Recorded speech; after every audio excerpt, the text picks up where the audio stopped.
Hi kids, Alzael here.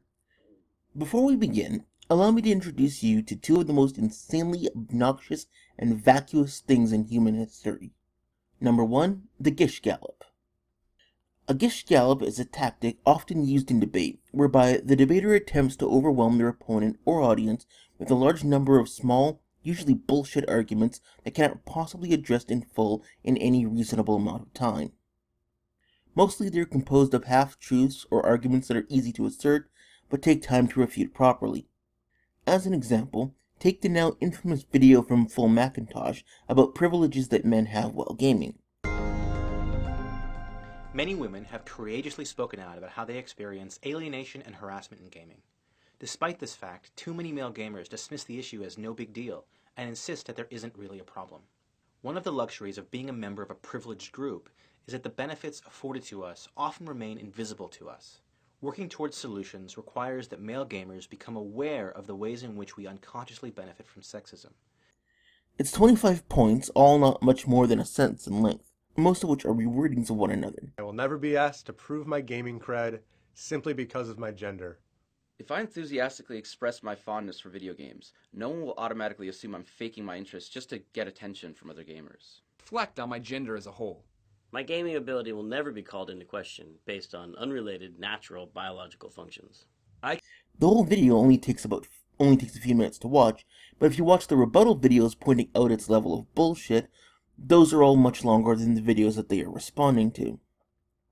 That's because it's much easier to make a bunch of blind assertions than it is to form real arguments.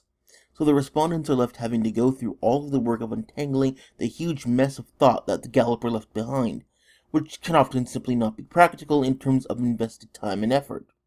Explaining, if evolution is true, why are there still monkeys, may only take a few paragraphs, but when combined with the rest of a Gish Gallop, the whole thing can cover thousands of words just to respond to the galloper's 10 sentences.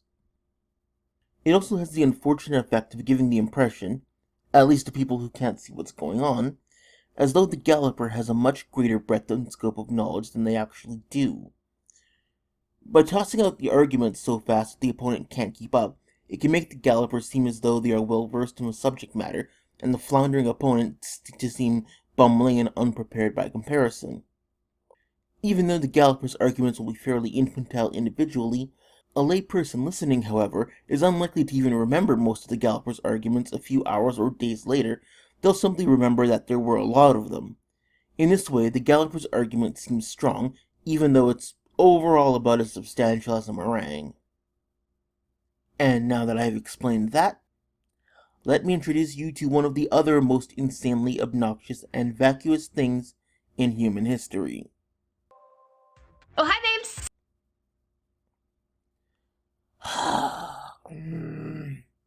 Yes, people, this is my life. I suffer through idiots like Lacey Green and Ed the Sock and break down their arguments so you don't have to suffer through it yourselves. You're welcome. Some of you probably already know that I have a 16-year-old brother. This is him. He's basically my favorite person on the planet, and he's up there on the list of reasons why feminism is important to me. Hate him that much, huh?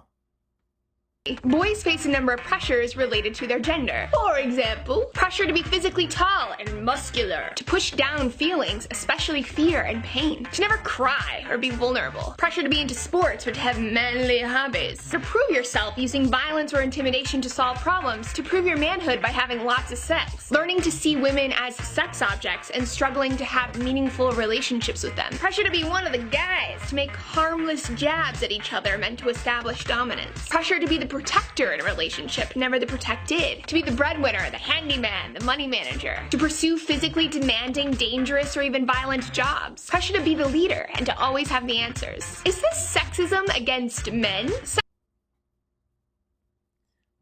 Not really.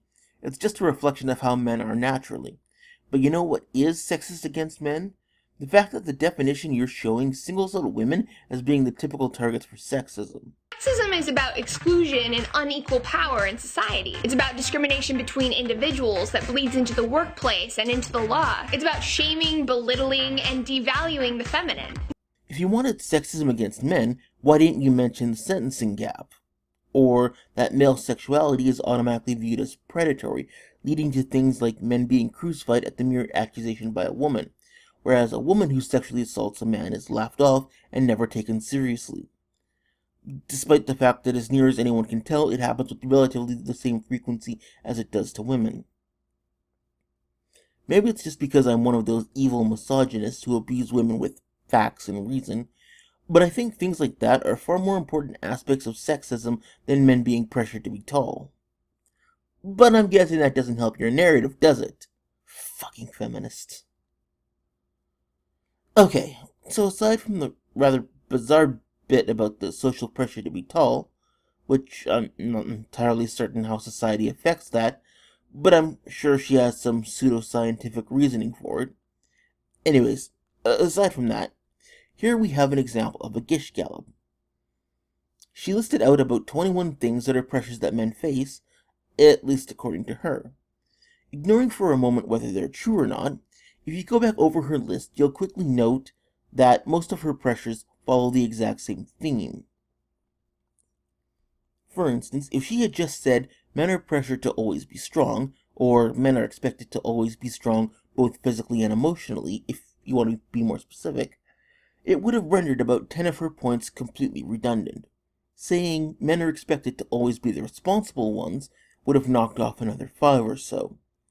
The others could have been covered with 1 or 2 more statements as well, so this entire list of points could have pretty much been rewarded to only have about 4 points without losing anything. In fact, it probably would have made a much more intelligent argument. It would still be a group of baseless assertions on her part, but at least it would function better and be more easily followed and understood by the listener. And this is where you see the real intentions of the people who do these kinds of things. If all Lacey wanted was something brief and easily understandable, then she could have just cranked this out with only 4 or 5 sentences. If she were interested in making a thorough and coherent argument, then she would use all of that motor-mouth talk to expand upon her points and elaborate on her reasoning so that we can understand fully what her position is and how she herself is reasoning her into it. Instead, what we get is a wall of babble that jumps from one thought to the next without bothering to lay down how they connect to her main thesis. Now watch this next section for a moment. Notice how many of the pressures that boys face come down to defining themselves against women. I'm a man because I'm not emotional, like women. I'm not physically small, like women. I know how to throw a ball or even a punch, unlike women. So much of the pressures that boys face in the world come down to the expectation that they not be like girls. These gender-specific pressures are a side effect of sexism. It's one version of masculinity, one way to be a real man that we impose on boys in a million subtle ways all throughout their lives, and the effects of that are serious. From men who have been told to repress their emotions so long that they can't physically cry anymore, to men who are left emotionally stunted in their relationships, caring fathers who can't get custody because nurturing is a girl thing, men who were raped and not believed. A real man wants sex all the time. He must have liked it. Version of masculinity is also connected to homophobia. Gay men are demonized because they're stereotyped as feminine. They like to take care of their appearance, they like to dance, they sleep with men, too much like women. It's also uncomfortable when men date men or women date women. Who's the woman in the relationship? Who's the man? How do relationships without gender roles and gendered power dynamics even exist? And you want to go a step deeper, it's connected to transphobia as well. Transphobia stems from fear and insecurity. See what I mean? She states a thesis, then immediately starts trying to bury her audience in small arguments, trying to overwhelm them so that they will accept the thesis without argument. When you actually slow her nattering down and parse what she's saying, she's really only making a few points, and not very well, just tossing them out in different ways. It hides the facts that not a single thing that she has said or will say in this video is in any way, shape, or form a valid argument. Most of it is just a sequence of non sequiturs. For instance, let's take her claims about men being defined in relation to females. First off, she never actually explains how that is supposed to be sexism.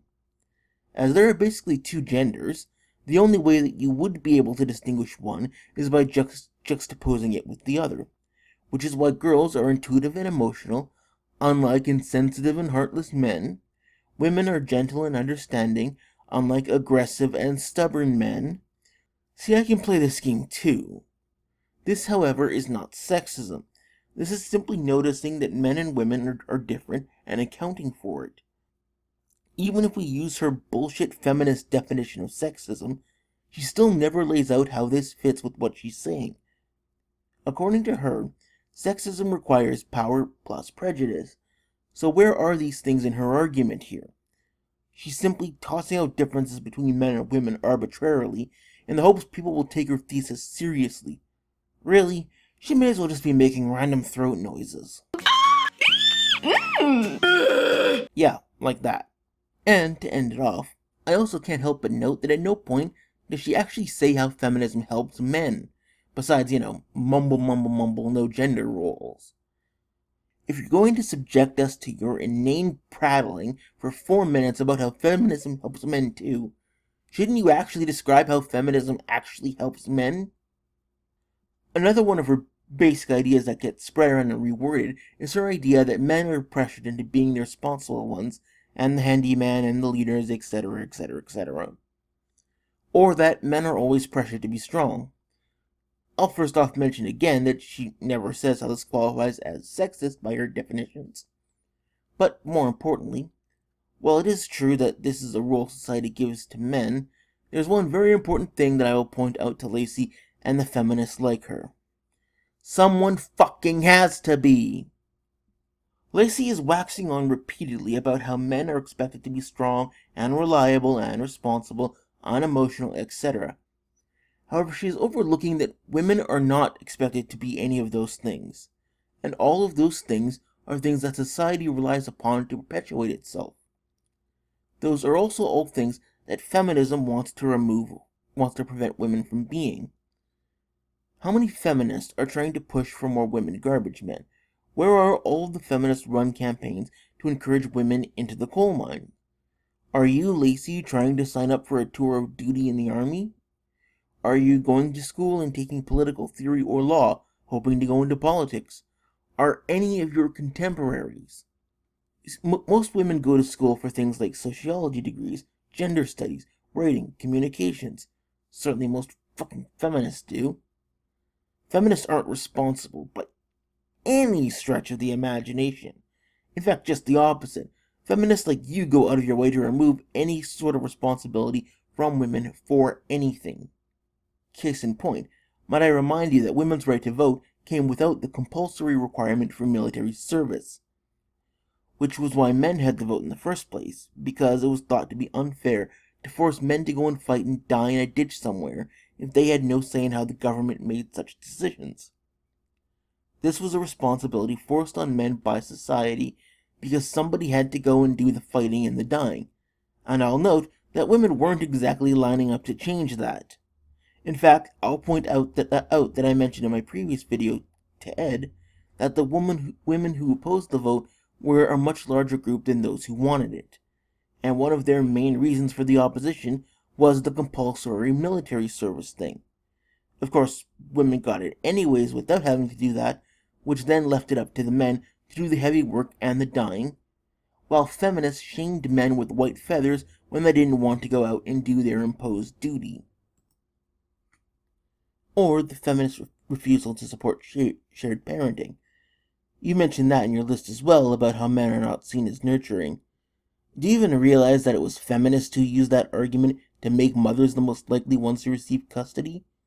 It was called the Tender Years Doctrine, which is based on a long-winded pamphlet in which a feminist writer went on about a 30-plus page lecture about how leaving a child with only the father to watch over them was to deprive the child of any love and affection in their lives because men were incapable of providing it. Prior to that, men had been the ones to take full custody of the children because they were the ones who provided for them. They paid the bills. After women became the default, it was still the men who paid all of the bills for the children through child support, not to mention the alimony payments he was already paying. This is something feminists consider to be a victory for women. It's almost as though all of those pressures on men you were talking about were put there by women.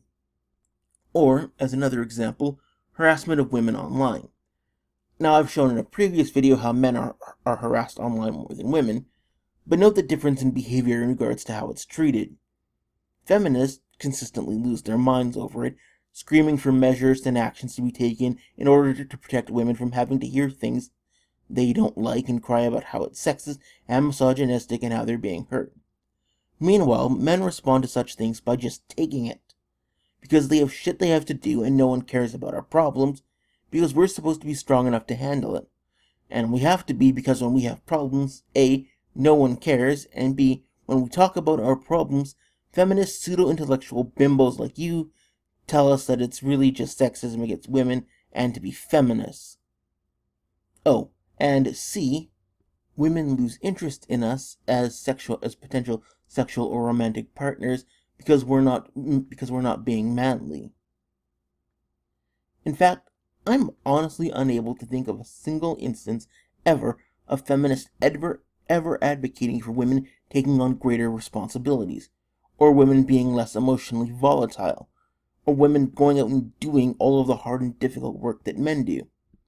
Or for that matter, feminists actually engaging in any activism that directly helps men beyond lip service. And I'm guessing that you couldn't think of it either, otherwise you probably would have mentioned it. My point being that if you actually cared about men being able to be more feminine, you would have to also be interested in getting more women to be masculine. And clearly feminists have no interest in that. You make no attempt to encourage strong women, only to encourage women to say that they're strong. As long as people like you refuse to allow women to shoulder the burdens and needs of society, men are gonna have to. So here's my bottom line in this. You say that you care about your brother. Do you care enough to actually do the work and carry some of his load to make life easier for him and other men? Or do you only care enough to sit on the internet making videos exploiting his problems in order to further your own agenda while actively working against anything that might help him? Let me know when you finally have an answer to that. We can't all be wacko, narcissistic Looney Tunes like you, Lacey, because there are things that need doing. Now, while it might be true that men have these pressures, the thing is that women don't have them. Women are allowed to be as emotional, childish, and narcissistic as they want. They can get away with it because men are taught to be the stable and responsible ones. If you're going to try and fix that, then you have to teach women to grow up and be responsible themselves. And let's be honest, you're never going to do that, because the entire point of feminism is to allow women to act like entitled brats. You can't have it both ways, you stupid, vapid bimbo. If you're going to say that sexism hurts men because it places the burdens of responsibility solely on them, then stop privileging women by removing all the burdens of responsibility from them, because someone has to do all the hard work that keeps society running, and I sure as hell don't see a lot of women signing up for that task. There are some, yes, but I don't see a majority of them doing it, and I definitely don't see any feminists telling them otherwise. I'm out.